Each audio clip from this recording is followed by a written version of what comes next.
Greetings smartwatch fans! Meron tayo ditong bagong smartwatch from Aeon. Ang Aeon Watch Curve Smartwatch. So popular to sa TikTok at kasama na rin sa Facebook Reels.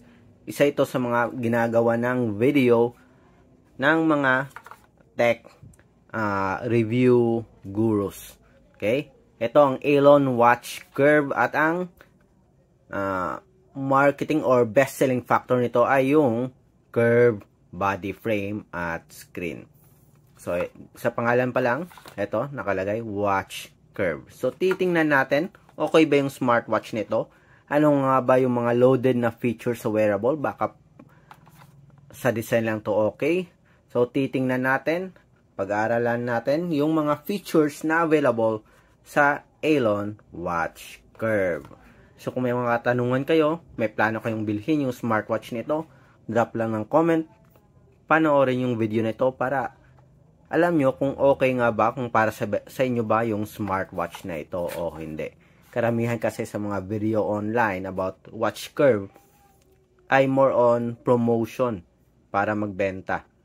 Sa atin dito, papakita natin yung okay at di okay sa smartwatch na ito. So, hindi naman tayo nagbebenta, wala tayong online shopping store, okay, para i-promote yung smartwatch nito. So, sa atin, i-guide lang natin kayo kung para sa inyo ba yung smartwatch nito. Papakita natin kaagad yung mga features.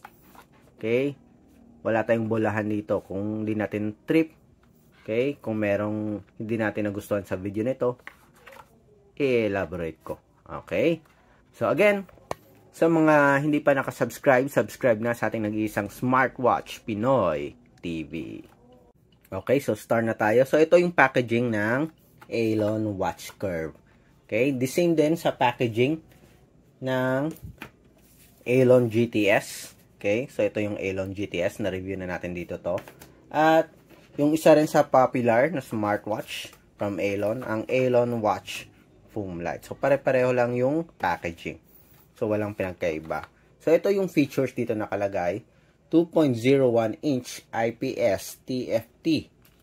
At merong 240 by 296 high definition 3D curve screen.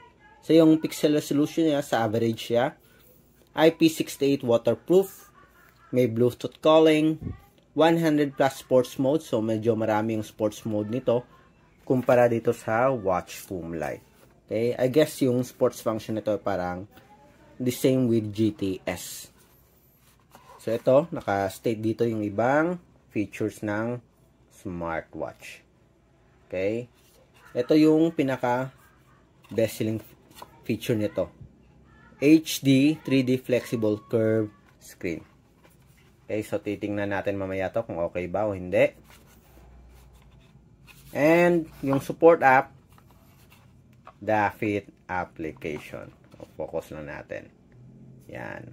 Dafit app. Okay, available sa black, gold, blue, at silver. Okay, so ano nga ba yung contents ng packaging? Okay, so ito yung laman. Meron tayong smartwatch. Okay, tapos hindi naka-attach yung strap, so i-attach nyo. Madali lang naman kasi meron tong quick release pin.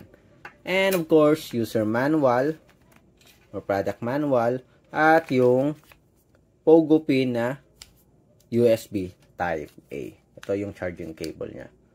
Okay, pogo pin USB type A. So, ito ang contents, smartwatch, may strap pero wala siyang extra strap, flexible silicone strap, user manual, at yung pogo pin charging cable. So, sa smartwatch naman, so yung body frame, plastic siya. The same with Foam Light at GTS. Pero medyo malaki yung body frame na to. Medyo makapal. Sporty. Strap with a quick release pin. PC back cover din yung sa likod. So, meron siyang power button. Okay, so rotary crown button din ito. Ayan. Okay, unlike yung GTS, parang on and power on and home button lang siya. So, sa curved body frame, Okay, napapansin nyo dito, ito yung design. So, papakita natin yung kung gaano ba yung curve, gaano ba ka curve yung screen. So, medyo slight lang. So, sa baba, wala naman. Ganun pa rin naman. Yung body frame lang. Ito, yung sa gitna. Yung pinaka-center frame lang yung curve. Kasama na rin yung screen. Okay, focus natin. Yan. Okay, slightly curved screen display. Yan. So, sporty ang dating. Kakaiba siya compare sa other wearable na flat lang yung screen. Okay? Flat lang yung frame. So, parang ginagaya niya yung sa Oppo na smartwatch. Okay? Sporty. Tingnan natin. Papakita natin yung black border. Okay, again, yung sa black border niya, medyo manipis yung sa taas. The same with left and right. Pero yung sa baba, medyo makapal. Pero okay lang naman, hindi naman pansinin. Okay. Okay yung graphics. So far, naka full brightness na to. Touchscreen. Yung sa UI, okay, explore natin yung UI. Sa taas, ito yung mga important settings sa smartwatch nyo. Sa baba, notifications. Sa right side, iba't ibang cards. So, pwede kayong mag-add ng cards. Although, limited lang yung options. Ayan. Sa left side, meron tayong split screen. At yung mga common applications dito. Recently accessed applications. Ito yung pinagtataka ko dito. Pag gusto mong i-access yung main menu, so wala siya dito sa power button. Usually sa mga smartwatch, pag press nyo ng power button, lalabas yung main menu. Ito wala. Okay? Watch faces lang at home or power off yung screen display. Para ma-access nyo yung main menu, kailangan yung pumunta sa split screen. So, tap nyo lang dito. Okay? So, medyo marami pa siyang way. Hindi siya direct. At, yun na. Ma-access mo na yung main features. Iba't ibang menus. So, meron ditong automatic activity tracking. May sleep monitoring. May heart rate. Bluetooth phone call. Ito yung exercise natin. So, 100 plus sports function yung naka-state dun sa box. Okay, so iba't ibang sports function. So, ito may category dito. Popular, water sports, IP68 to yung smartwatch. So, meron siyang swimming feature. Outdoor activities, trainings, dance, combat sports, ball sports, winter sports, recreational sports, at other sports function. Yung layout na to familiar sa akin to, parang pareho din ng Call Me smartwatch. I think the same operating system lang. Merong exercise record, blood oxygen monitoring, stress, may weather, notification function, merong shutter, music control function, relaxation, merong AI voice, timer, alarm, stopwatch, cycle tracking, world clock, find phone, calculator, may games din. Okay, so nag-iisa lang yata yung games. Tingnan natin. Yes, nag-iisa lang, 2048. At sa settings naman, display, may brightness adjustment, may sleep. Okay, tingnan, adjust natin sa 30 seconds. Medyo matagal naman.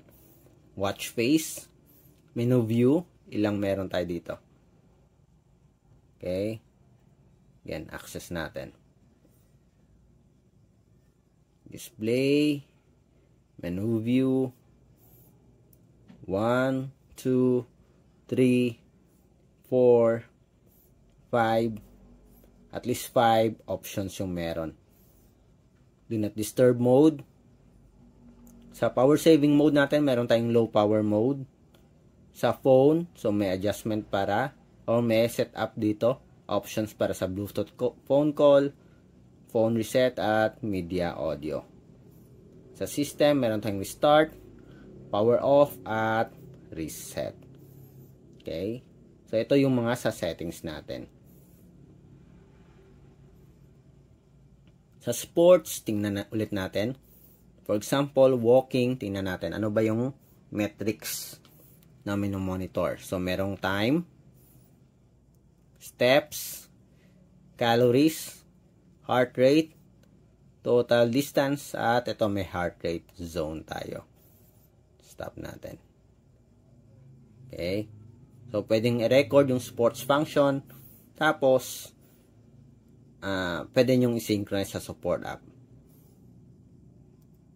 Relaxation, stress, falling asleep, meron din dito. Stopwatch, cycle tracking for women, world clock. So, sa support app, kailangan nyo pang iset.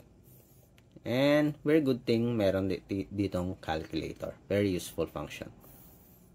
Okay, so that's it sa mga iba't ibang features ng ating Aeon Watch Curve smartwatch. Popular yata to sa Shopee. Medyo okay na rin. Okay. So, yung screen display, touchscreen. Smooth naman yung transition. Medyo malaki nga lang yung body frame compared sa other smartwatch ng Aeon. At medyo makapal siya. Pero okay naman yung curved screen display. Fashionable, trendy, kakaiba yung design. Meron ding 100 sports function. Yun nga lang, sa pag-access ng main menu, kailangan nyo pang pumunta dito sa split screen. Okay? Ewan ko lang kung sa akin lang yung merong ganon. Okay? Kung meron kayo nito, okay, paano ba mag-access ng main menu? So, ito, dito lang yung option. Okay, tinanan natin yung iba't ibang paraan. So, walang option dito. Okay, so, split screen, swipe, tap, and yun na. Okay, sa susunod, susubukan natin yung health function ng Aeon Watch Curve Smartwatch. So, kung may mga katanungan, drop lang ng comment sa baba. Like, share, and subscribe sa ating nag-iisang Smartwatch Pinoy TV.